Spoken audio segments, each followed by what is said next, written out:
Chris Howe is a master at hooking your attention without being like Mr. Beast. And his secret? Well, Lucas, his editor. Today, I got to sit down and chat with Lucas, Chris Howe's editor, and hear about how they work together, break down one of his best hooks ever, and also hear his nerdy takes on organizing a timeline. Let's dive right on into it. Lucas, what is going on, man? So excited to meet you in the flesh virtually, and thanks for coming on the show today. I've heard through the grapevine that we are going to have a great time nerding out today about editing. I'm super stoked. Thanks for having me. I think this is really cool. I've never done something like this, so I'm stoked to talk to you about some of the stuff that I do literally every single day. Yeah, super excited to dive in today, and just lots of questions about you and Chris and how you guys work together. But before we sort of dive into those topics, I love to do a quick lightning round. I've got some quick fire questions, just kind of get us warmed up and get the people what they want, all of the questions that maybe don't matter but are fun to ask.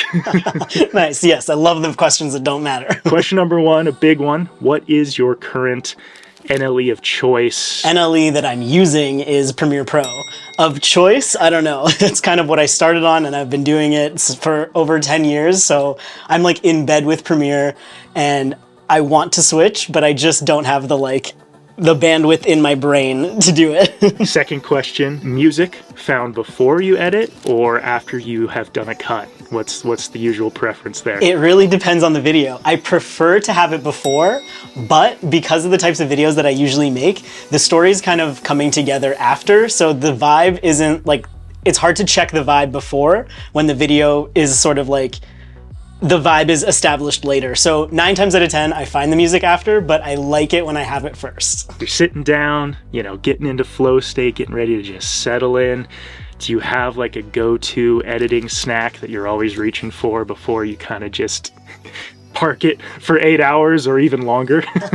No, see, my problem is I will use snacks as reasons to take a break from my edit. So I've got every snack that exists, and every couple minutes, I'll get up and go get a snack. And that's like my, almost like a reset for my brain. I've been I've been staring at Chris's face for too long. I need food, and then I'll just go eat anything that there is. Yes, totally. Coffee or tea? Coffee. I am in fact a YouTube person. I am in fact a camera holder. I have to like coffee. It's a prerequisite. Right or wrong? No. Exactly. What is your current preference, or just what you're using right now in terms of a laptop or desktop for how you edit? So I have a laptop. I have been graced by the M1 2022 MacBook Pro, whatever it is that I have. I have the 16-inch, I think it's the M1, and I love this thing. I used to be laptop and Windows desktop, and I would kind of bop back and forth between them, like take the laptop to travel and then do the stuff on the more powerful computer. And it was a nightmare. And since I've had this, I swear, I've never had any issues. It's just been so much better. So ride or die. The last rapid one I had was single monitor or dual monitor editing life. I am also blessed with a huge curved monitor, so I'm a single monitor. Sweet. Which kind of counts as two. All right, yeah, that was all the rapid fire questions I had. Yeah, I mean, let's just get nerdy. I want to hear about, working for Chris, the scripting and all of that. So just how much pre-production are you doing? And then when it comes to that handoff of everything's been shot, does Chris just kind of let you go? How much of a script are we talking here? Or shot list or outline? Is it rough? Is it word by word? What's that look like? It varies. Almost every single time it's different. Chris and I have always been in this world of let's streamline our process.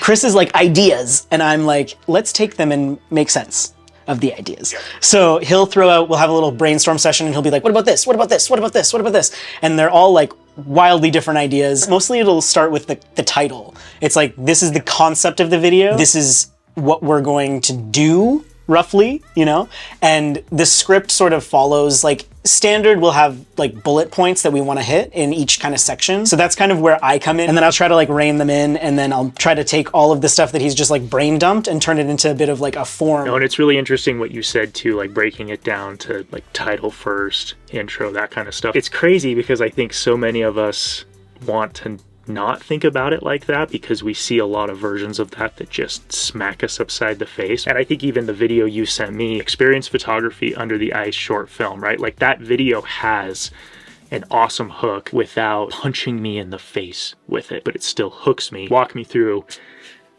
what you were thinking there.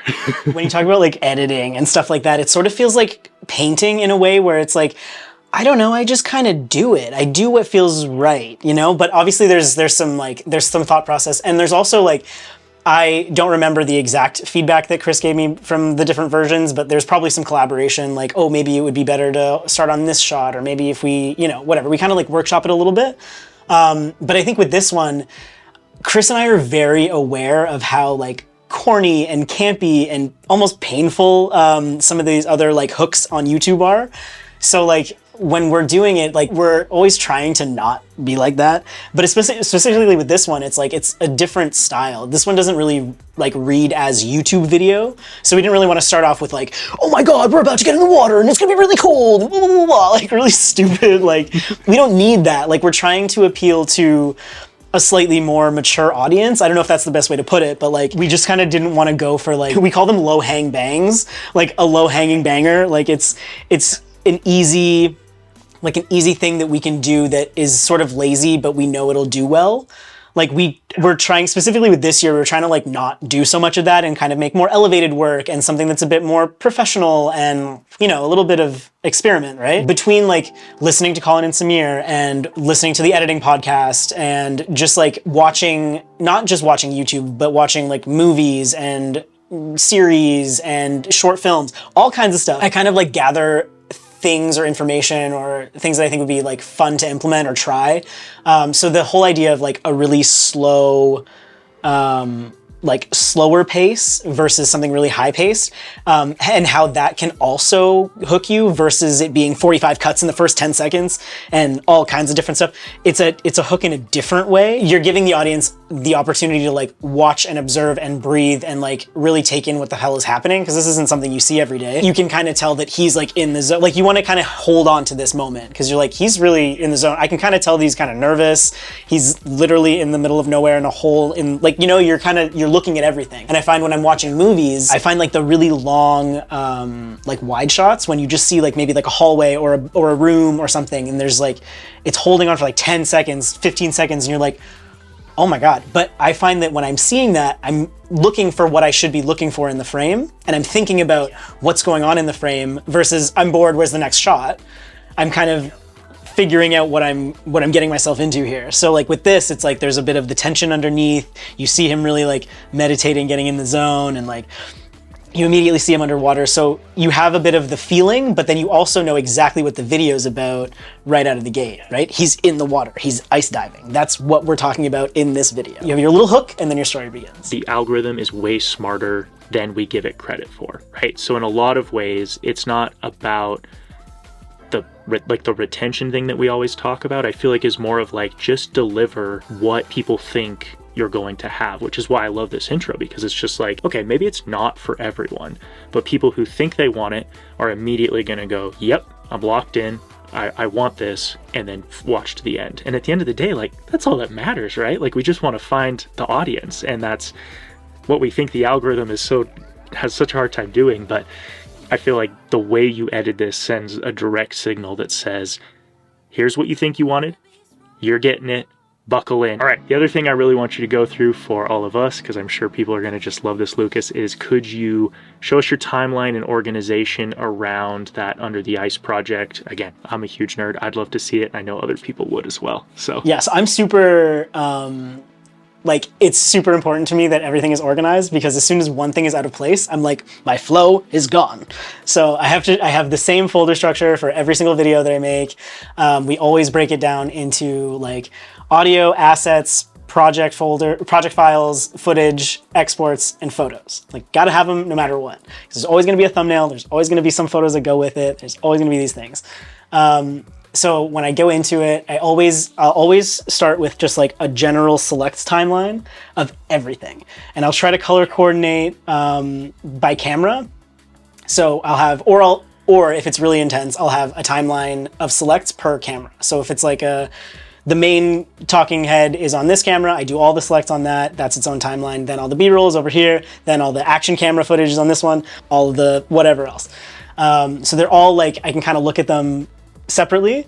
And then when I go to build the story, it all kind of comes from like, well, what the hell are we making first? But it comes from like the main angle, whatever. You cut down that story and then you start slicing it all in. We use different like websites and stuff for like different assets and everything. So we've got like, I've got a whole bank of titles, graphics, textures, all kind of stuff like that. So those are always like on standby waiting. But I always find that like the first selects is just sort of like getting familiar with what we're working with. Like, what even is this? And then the V1 is like the longest, most drawn out version of the video. It's like, it ends up being like a 5-minute video, but the V1 is like 25 minutes. Like, what is this? And then after I have a V1, I have an idea of like, okay, intro, middle, end. This is sort of what's happening. And then I start to like really piece it in together and like spice it up. But then that's the point when you go from V1 to V2, that's when you have to murder your darlings. That is the most ruthless like part of the edit, is just like looking at it and being like, what do I cut down here? How do I make this interesting? And I always try to make it like I'll try to keep everything color coordinated, so all of my drone shots are purple, all of my, you know, graphics are pink, all of Chris's like silly moments are orange, and all of his serious moments are teal or whatever. And I'm trying to do it all like beautifully like that. When we have two different cameras or two different people on camera, I'll have like Chris's is blue and theirs is orange or something, and then you can really see how much like screen time each person is getting, so you can keep it sort of even or whatever you have to do, right? Even just as like a mental look at your timeline, that helps so much. Yeah, I haven't gone so far as the video clips. I love this idea. I'm gonna steal it. Thank you so much for coming on the show today. I love this format. I love geeking out with people. Total blast talking about this stuff with you. The last thing I want to make sure I give you time to do today is plug your socials, so people can come find the stuff you've been working on. So you can find me on Instagram at kthanks.lucas, KTHNX.Lucas. And also all the stuff that I work on, or the majority of the stuff that I work on, is for Chris. So if you don't know, Chris is at the Chris Howe. You should also watch all of his stuff. It's great. It's so much fun. And we've got a bunch of fun stuff that has yet to be released. So you should probably watch that. Thank you again so much, man. And to everyone else, I'll see you guys in the next one.